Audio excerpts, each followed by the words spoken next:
오늘 말씀은 제가 성경을 쭉 읽어가다가 이 말씀을 읽고 난 다음에 이 말씀이 계속 한 주 내내 제 머리에 떠나지 않고 계속 되뇌이지는 겁니다. 내가 너를 권하노니 불로 연단한 금을 사서 제발 좀 부유하게 하라. 이 말씀이 내 마음에 탁 오고요. 그 다음에 흰 옷을 사서 입어서 네 벌거벗은 수치를 제발 좀 가려라. 이런 말씀을 또 주시고요. 안약을 사서 네 눈에 발라가지고 네 다 본다고 그러는데 아무것도 못 보고 있으니까 주님이 주시는 안약으로 네 눈을 밝혀보라는 거예요. 이 말씀이 이번 한 주 동안 반복해서 내 머리를 떠나지 않고 계속 되뇌어졌습니다. 무슨 말씀이냐면 지금 내가 보고 있는 거, 또 내가 느끼고 있는 거, 그리고 내가 경험하고 있는 거, 또 내가 알고 있는 이것이 틀릴 수 있으니 어떻게 하라는 거예요? 말씀에 입각해서 다시 교정하라, 수정하라, 이런 뜻으로 제가 받아들였어요. 다시 받아들이라. 여러분, 이 말씀이 나오는 이유가 있는데 라오디게아 교회는 굉장히 풍부한 교회였습니다. 아주 부자 교회였습니다. 라오디게아 지역 자체가 그런 지역이었어요. 이 라오디게아 도시는 금융도시거든요. 금융도시. 큰 은행이 여러 개 있었어요. 그 당시에 고대에 은행이 많았어요. 그래서 이 돈이 많으니까 이제 금도 많이 나고 이랬어요. 돈이 많으니까 돈을 다른 도시들에게 빌려주고 이윤을 남기는, 지금으로 말하면 뉴욕의 맨하탄 이런 도시라고 생각하면 됩니다. 돈 장사하는 그런 도시였습니다. 이 도시가 얼마나 부유했느냐? 주후 60년경에 소아시아 지역에 큰 지진이 일어나요. 큰 지진이. 그래가지고 그 소아시아 골로세 히아라폴리 이런 교회들이 다 무너집니다. 도시들이 다 무너집니다.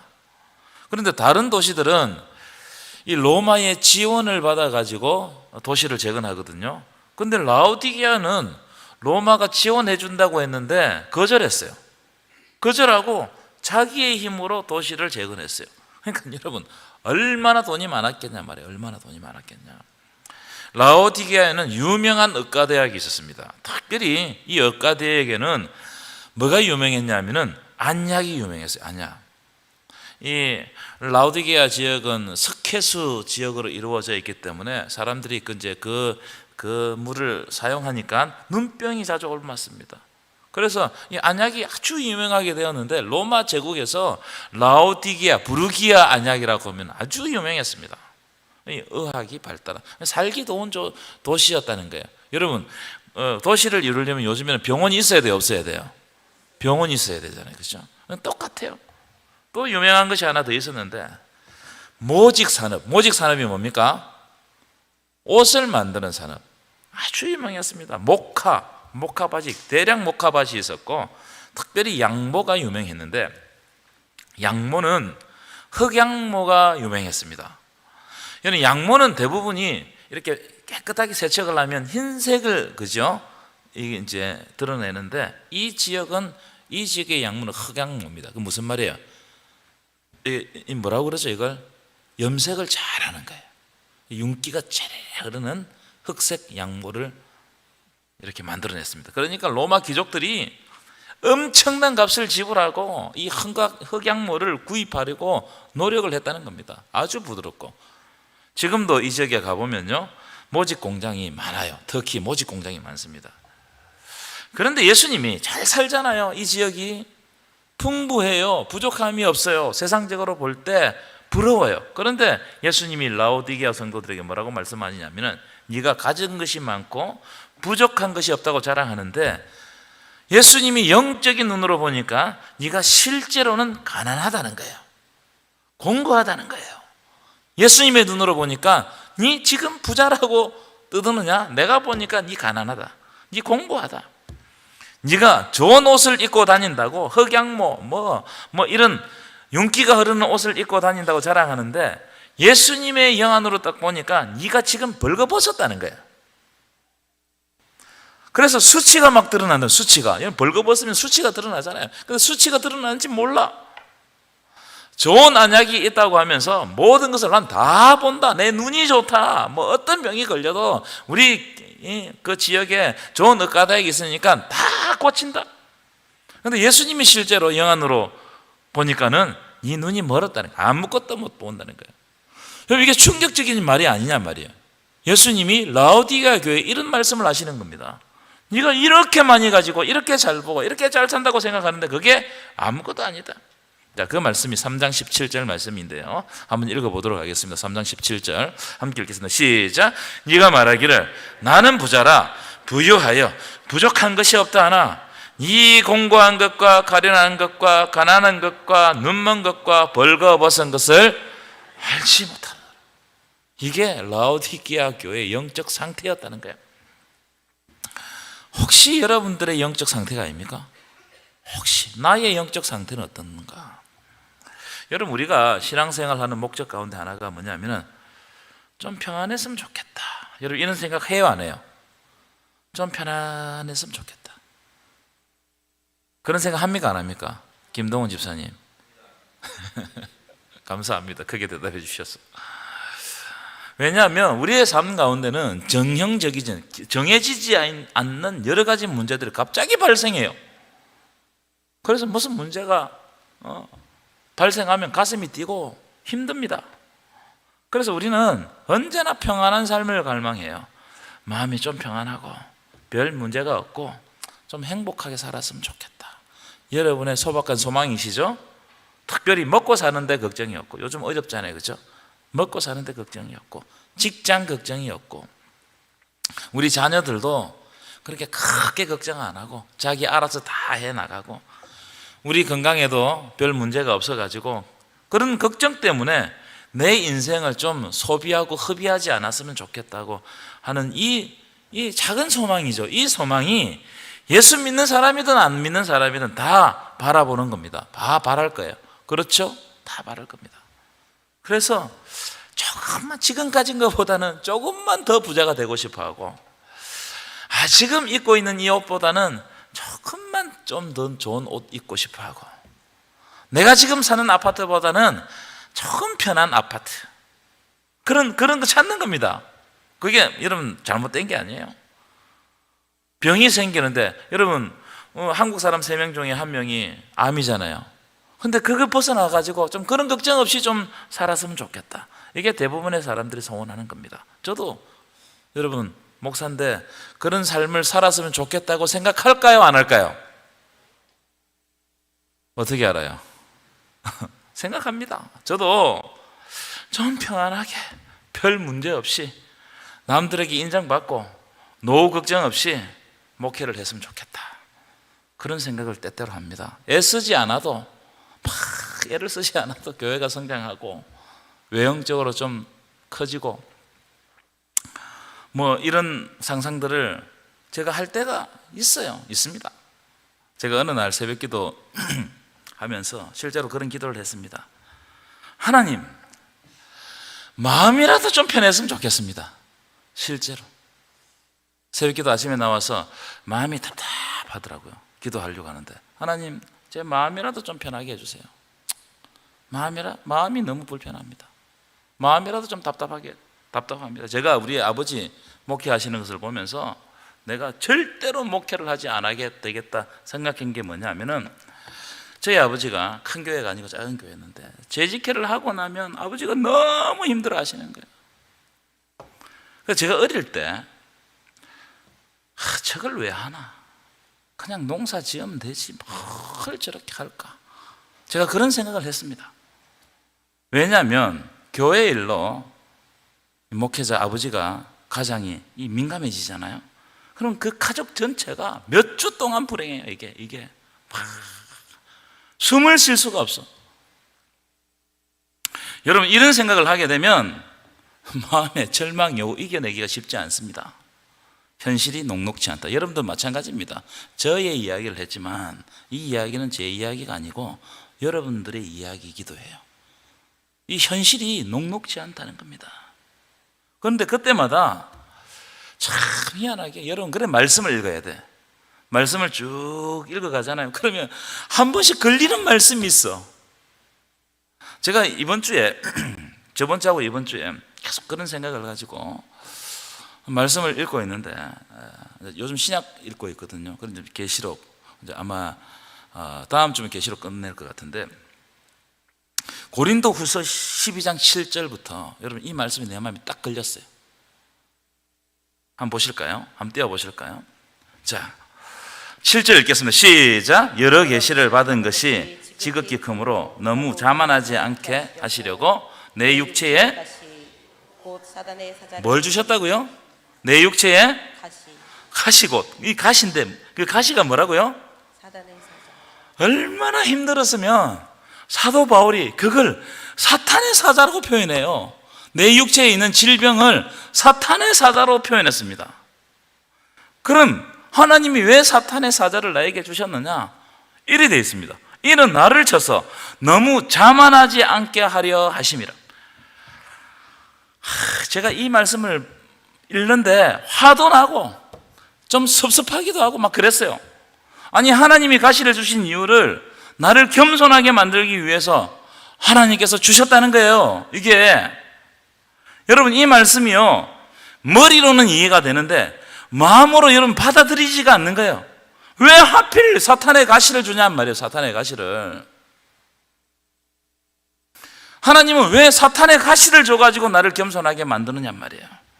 좀 쉽게 가시지, 좀 쉽게 해주시지, 이런 생각이 드니까 화가 났을까요, 안 났을까요? 화가 막 납니다. 그래서 다윗은 탄원시를 많이 썼습니다. 탄원시. 하나님께 따지는 시입니다. 하나님, 언제까지 보고만 계실 겁니까? 언제까지? 악인들이 저렇게 설치는데 하나님 왜 가만히 계시고 내 기도에 왜 응답하지 않습니까? 다윗이 하나님을 향해서 막 따졌어요. 다윗도 어려운 현실에 부딪힐 때 이런 반응을 하나님께 보였어요. 이거는요, 너무나 자연스러운 반응입니다. 자, 그런데 제가 그 말씀을 읽고 화가 났는데 그 뒤에 말씀을 보면서 마음이 싹 풀어졌어요. 자, 8절 한번 볼까요? 바울의 고뇌입니다. 바울의 고뇌. 자, 8절 시작. 이것이 내게서 떠나가기 위하여 내가 3번 주께 간구해. 몇 번 간구했다고요?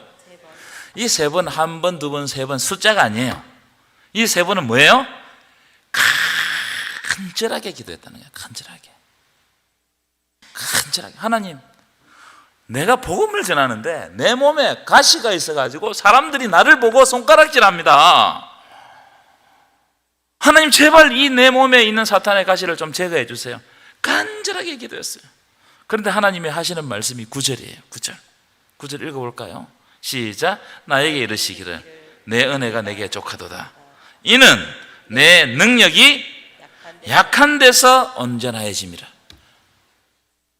하나님의 능력이 약한 데서 온전하여짐이라. 그 다음에 읽어볼까요? 시작. 그러므로 도리어 크게 기뻐함으로 나의 여러 약한 것들에 대하여 자랑하리니 이는 그리스도의 능력이 내게 머물게 하려 함이라. 아멘이십니까? 이 말씀이 절망하는 저에게 위로를 주셨어요. 이는 내 능력이, 하나님의 능력이 내가 약할 때, 내가 부족할 때, 내가 아플 때, 고난으로 인해 가지고 의지할 데가 없을 때, 그때 하나님의 능력이 내 속에서 온전해진다는 거예요. 할렐루야. 그래서 사도 바울은 나의 약한 것들이 부끄러운 것이 아니고 나의 약한 것들을 통하여서 하나님의 능력이 온전해지기 때문에 나는 나의 약한 것들을 자랑한다는 거예요. 우리는 나의 약한 것들을 숨기잖아요. 나의 수치를 숨기잖아요. 그런데 나의 약한 것들을 그때부터 드러내는 거예요. 왜냐하면 이것을 통해서 하나님의 능력이 온전해진다는 거예요. 그리스도의 능력이 내게 머물게 하려 함이라. 10절 더 읽어볼까요? 시작. 그러므로 내가 그리스도를 위하여 약한 것들과 능력과 궁핍과 박해와 공고를 어떻게 한다고요? 기뻐하노니 이는 내가 약한 그때에 어떻다고요? 강함이라. 아멘이십니까? 여러분, 이 말씀을 여러분 하나님의 말씀으로 받아들이십니까? 제가 한번 예화를 드린 적이 있는데, 제가 부목사로 사역을 하던 교회에 선배 목사님이 한 분 계셨어요. 그때 이제 저는 교구를 맡고 있었는데 그분은 청년부를 맡으셨어요. 저는 그 목사님의 설교가 너무 좋은 거예요. 그래서 그 목사님, 저는 교구를 맡고 있었고 오후 예배 참석해야 되는데 그 목사님이 설교를 하면 제가 거기 가서 설교를 들었어요. 눈물이 자꾸 나는 거예요. 그 목사님 설교를 들으면 별 설교가 아닌데 눈물을 흘려요. 근데 저만 그런 것이 아니었습니다. 많은 청년들이 목사님의 설교를 듣고 그런 감동을 느꼈어요. 그런데 왜 그럴까? 내가 생각해 봤어요. 저분의 메시지 그렇게 막 크게 저처럼 고함을 치고 이런 스타일도 아니거든요. 아주 그냥 이렇게 나직하게 이렇게 하는데 왜 그럴까? 그 목사님 몸이 좋지 않은 거예요. 투석을 하셨는데 이 주중에 제가 이제 사역을 같이 하면 보면은 목사님 몸이 아프시니까 항상 엎드려 있는 거예요. 이게 항상 엎드려 있는 거예요. 손도 막 뜨셨고 참 보기가 안쓰러웠습니다. 안타까웠어요. 그런데 그 목사님이 또 올라가서 설교를 하시면요 위로가 되는 거예요. 힘이 되는 거예요. 말할 수 없는 하나님의 그 신실하신 메시지가 내 마음에 확 와닿는 거예요. 왜 그럴까? 다른 거 없어요. 그 목사님이 연약하기 때문에 하나님의 능력이 그 목사님을 통해서 온전하게 드러나는 겁니다. 아멘이십니까? 은혜를 많이 받았어요. 그분은 인간적으로 볼 때 약하고 불쌍한 분이셨습니다. 그런데 약한 그분을 하나님은 강하게 사용하셨어요. 저는 그걸 느꼈어요. 제가 오늘 여러분들에게 드리고 싶은 말씀은 여러분의 삶 가운데 우리가 원하지 않는 부족함과 연약함이 있습니다. 때때로 절망하고 힘들 때가 있어요. 내가 원하지 않는 일이 발생할 때가 있어요. 그런데 여러분, 그걸 영적으로 보면 그 일을 통해서 하나님의 능력이 온전하게 드러난다는 거예요. 저는 제가 마음이 공고할 때 하나님이 이런 말씀을 주시면서 저를 꾸짖을 때가 있습니다. 그럴 때 때로는 하나님 참 얄미워요. 좀 공고하면 하나님 따지기도 하고 좀 농띠기지기도 하고 기도도 안 하기도 하고 이래야 되는데 조금 있다가 하나님 말씀을 탁 줘가지고 나에게 말씀을 주니까 이 말씀이 마음에 부딪히니까요 제가 다시 한번 하나님 앞에 열심으로 나아갈 수밖에 없는 거예요. 하나님 어려울 때 한 번에 해결해 주지 그런 생각이 들 때가 많습니다. 그런데 하나님은 그렇게 하지 않으세요. 공고할 때마다 그게 꼭 맞는 말씀을 딱 주셔가지고 그 말씀을 의지하고 겨우 일어나가지고 한 곱이 넘어가게 하시고 겨우 일어나가지고 한 곱이 극복하게 하시고 이게 하나님이 나를 성장시키는 방법이라는 거예요. 하나님이 여러분들을 성장시키는 방법, 한 곱이 한 곱이 넘어가면서 그때그때마다 우리와 함께 발걸음을 해가시는 하나님의 역사를 느끼게 하기 위함이에요. 하나님은 그런 방법으로 사용하십니다. 한 번에 다 해결해보면 되잖아요. 능력 많으신데 그렇게 하지 않습니다. 꼭 홍해 앞에 세워가지고 이스라엘 백성들 두려움에 떨게 하고 다 포기하게 하고 어떻게 하면 좋을지 모르는 그 상황에서 홍해의 길을 쫙 여시는 거예요. 오늘 말씀을 보십시오. 자, 계시록 보세요. 라오디게아 교회는 부족한 것이 없었습니다. 평안했습니다. 고난도 전혀 없었어요. 그런데 주님께서 뭐라고 책망하시는지 아십니까? 자, 3장 15절부터 16절 말씀인데요. 우리 한번 읽었으면 좋겠습니다. 시작. 내가 내 행위를 아노니 네가 차지도 아니하고 뜨겁지도 아니하도다. 네가 차든지 뜨겁든지 하기를 원하노라.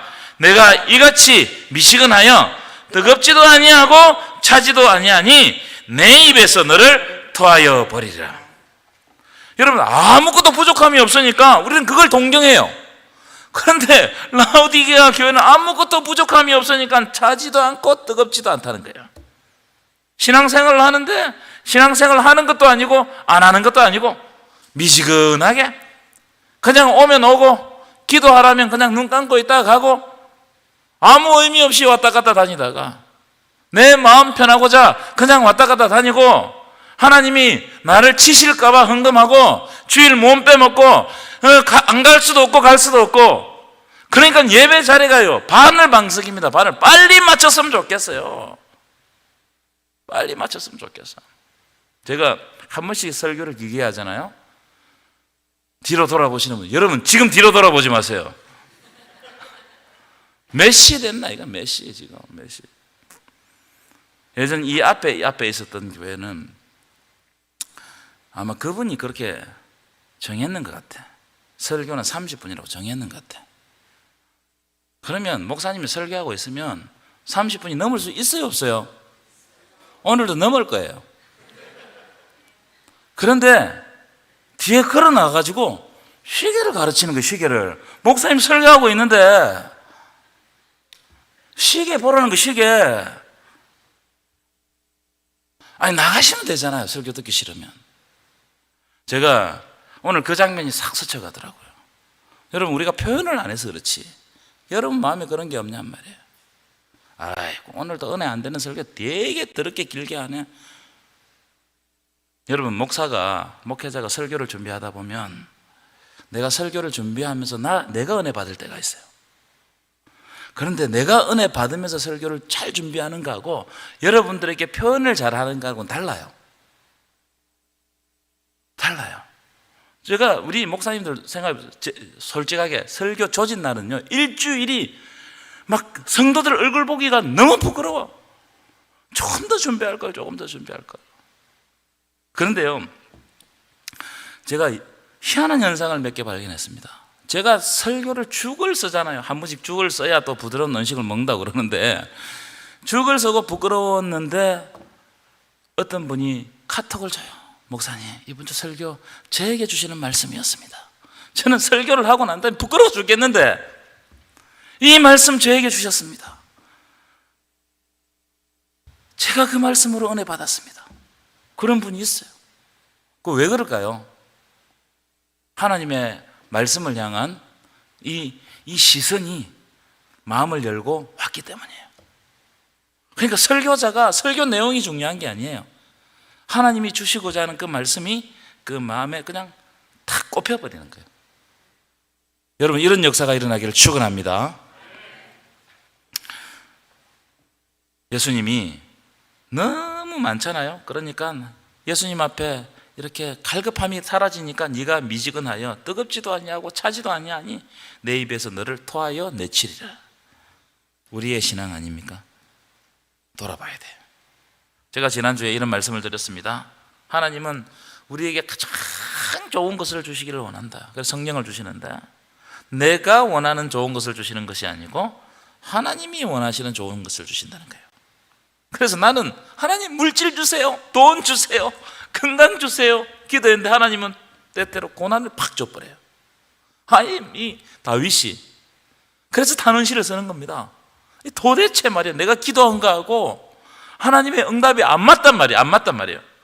그런데 다윗이 삶을 쭉 돌아보고 난 다음에 자기 아들 솔로몬에게 유언을 남기면서 뭐라고 이야기합니까? 너는 하나님의 말씀을 지켜 행하라, 힘써 대장부가 되라, 이 말씀을 줍니다. 왜냐하면 지금 나에게 그게 필요하다고 달라고 했는데 하나님은 그걸 안 주시고 다른 것을 주셨어요. 그런데 인생의 순간을 쭉 살아가서 그 순간을 보니까 하나님의 주신 것이 맞아요. 그게 해답이었어요.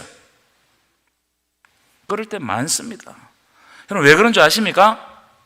자, 3장 18절입니다. 우리는 본문이에요. 본문, 읽었던 본문입니다. 시작. 불로 함께 읽겠습니다. 내가 너를 권하노니, 시작. 내가 너를 권하노니 불로 연단한 금을 사서 부유하게 하고 흰 옷을 사서 입어 벌거벗은 수치를 보지 않게 하고 안약을 사서 눈에 발라 보게 하라. 무슨 말입니까? 첫 번째, 여러분, 불로 연단한 금, 이게 믿음을 이야기하는 거예요. 우리의 믿음은 한 번 고난이 확 찾아와야 진짜 그게 믿음인지 아닌지 압니다. 고난 없는 믿음을 믿음이라고 할 수 없어요.